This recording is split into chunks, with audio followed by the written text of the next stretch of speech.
This is a story about a little boy named Andy. I should stop because it's not really about Andy so much about Andy's toys. Andy's toys come to life when Andy isn't looking. This is a real story about a cowboy named Woody and an astronaut named Buzz Lightyear. So this little boy named Andy had a toy named Woody who was a cowboy toy. It was his best friend. He wrote his name on the bottom of Woody's shoe so that it was personalized. Everybody knew that that was Andy's toy. And he played with Woody all the time and took him to bed with him. He took him outside to play. He took him to school with him. They were best friends. When Andy would go off to school or go to sleep, the toys would come to life. And all they cared about was making Andy happy. And Woody was the leader of all the toys. There was a Slinky dog. Its belly was a big Slinky.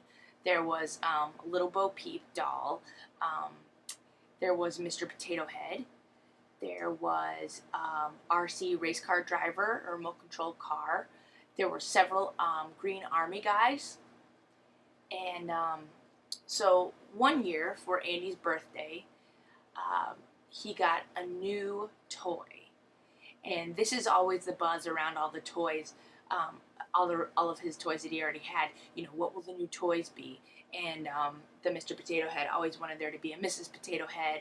And the action figures always wanted there to be a tank for them to ride in. So it was always the big news on the street. What's it going to be for Andy's birthday?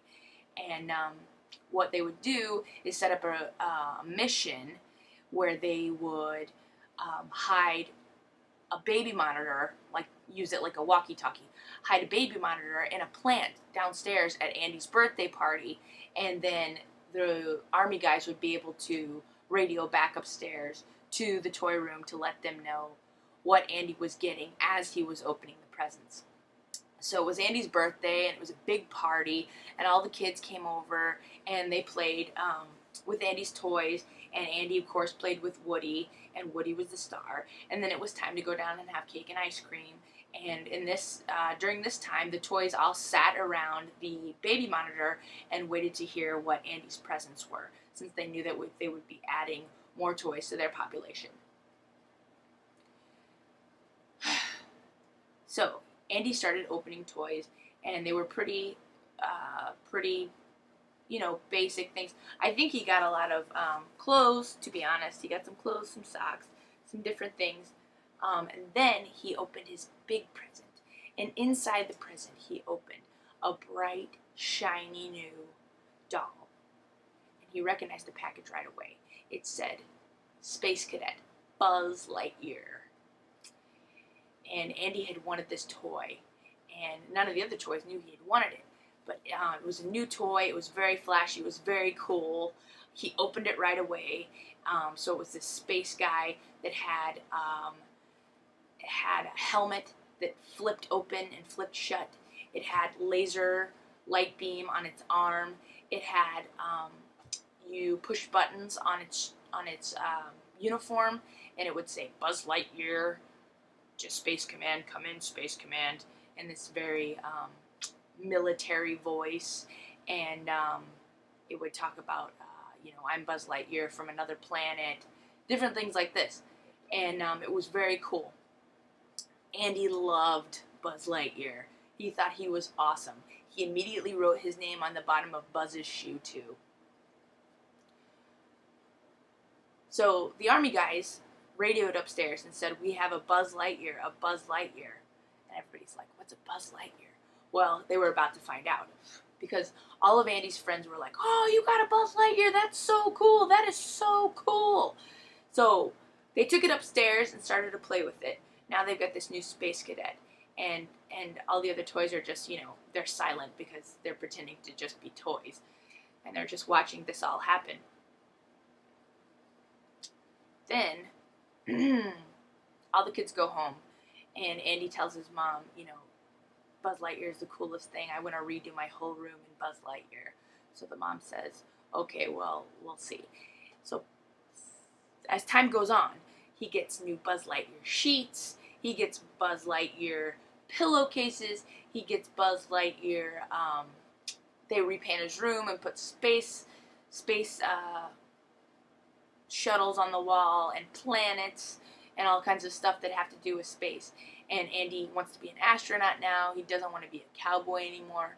And so as the toys are watching this, this is all really kind of sad because the toys have looked up to Woody, and now Woody is kind of getting left behind. Gone are the days of cowboys and pretending to ride a horse around. Now Andy wants to be a space cadet and wants to ride in a space shuttle. So this is sad. So after, a while of this going on, finally, one day when Andy's at school, Woody, the cowboy toy, decides to confront Buzz Lightyear. And he says, Buzz, what's your deal? What makes you so great?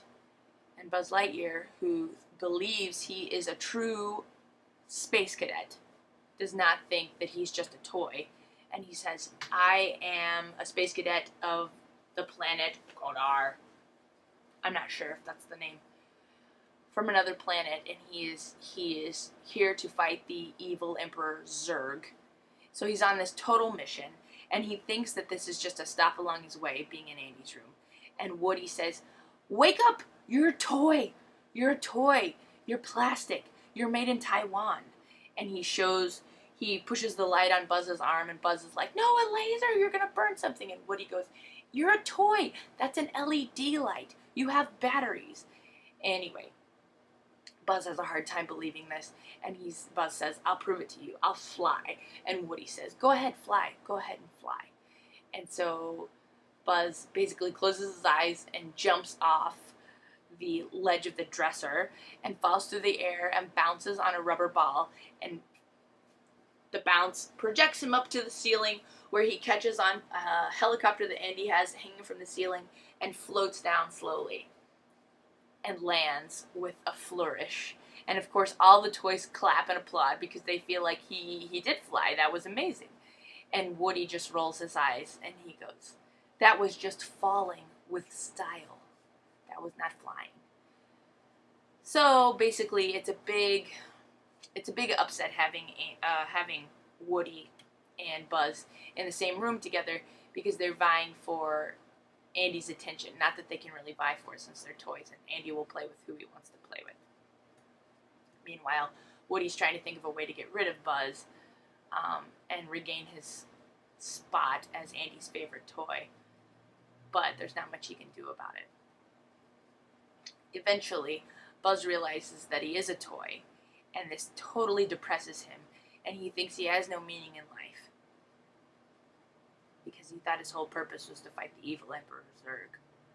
But then they realize, both of them, that they both need each other and they can both help each other, and that Andy plays with both of them because when they move, Andy puts them both in the same box together and labels it Buzz and Woody, my two best friends.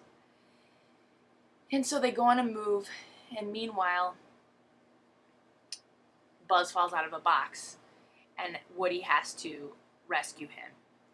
And then Woody falls out of a box, and Buzz has to rescue him. So they realize that they can use each other. They both have weaknesses, and they both have strengths. And they're both very important to Andy. So they realize then that they're both a valuable part of the community, and they no longer need to be feeling threatened by each other.